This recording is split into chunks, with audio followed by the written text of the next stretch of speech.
di negeri ini, terutama masalah rempang di Pulau Batam.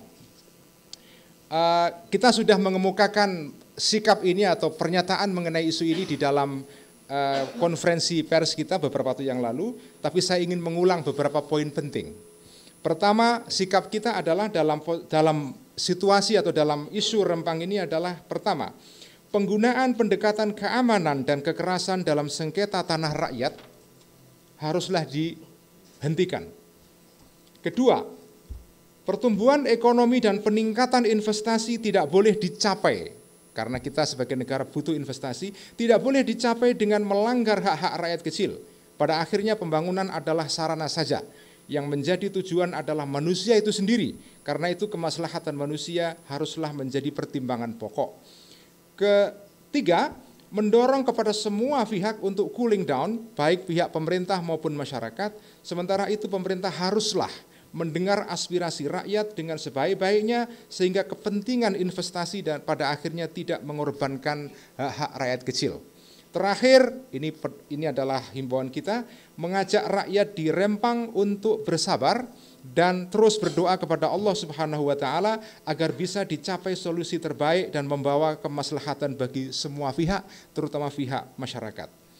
Kemudian yang berikutnya adalah rekomendasi terkait dengan pengelolaan sumber daya alam di Indonesia.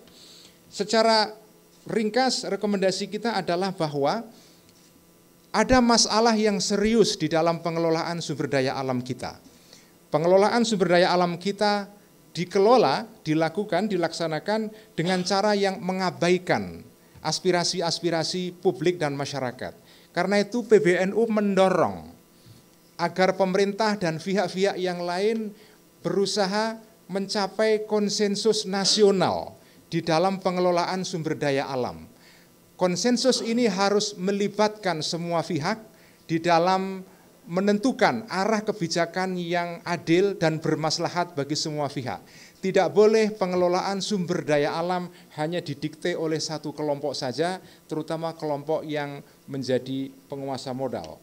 Terakhir adalah rekomendasi terkait dengan masalah global. Rekomendasi ini adalah terkait dengan adanya konflik, polarisasi, dan kebencian yang makin menguat di seluruh kawasan di dunia. Adanya populisme, politik populisme yang berkembang di banyak negara, dan itu semua adalah perkembangan dan kecenderungan yang memprihatinkan. Karena itu PBNU dalam hal ini mengusulkan dua hal. Pertama adalah agama harus berperan aktif menjadi solusi bagi problem-problem global. Tetapi agar agama bisa menjadi solusi bagi problem global ini, agama harus melakukan kritik diri. Karena ada pemahaman-pemahaman keagamaan yang menimbulkan konflik benturan identitas antara satu kelompok dengan kelompok yang lain. Sebelum agama menjadi sumber solusi bagi masalah dunia, agama harus melakukan pemahaman ulang terhadap ajaran-ajarannya, pemahaman-pemahamannya, tafsir-tafsirnya, begitu rupa sehingga pemahaman ini sesuai dengan kondisi sekarang. Dengan begitu agama akan memperoleh kepercayaan publik untuk menjadi sumber solusi bagi masalah global. Sekian, terima kasih. Wassalamualaikum warahmatullahi wabarakatuh.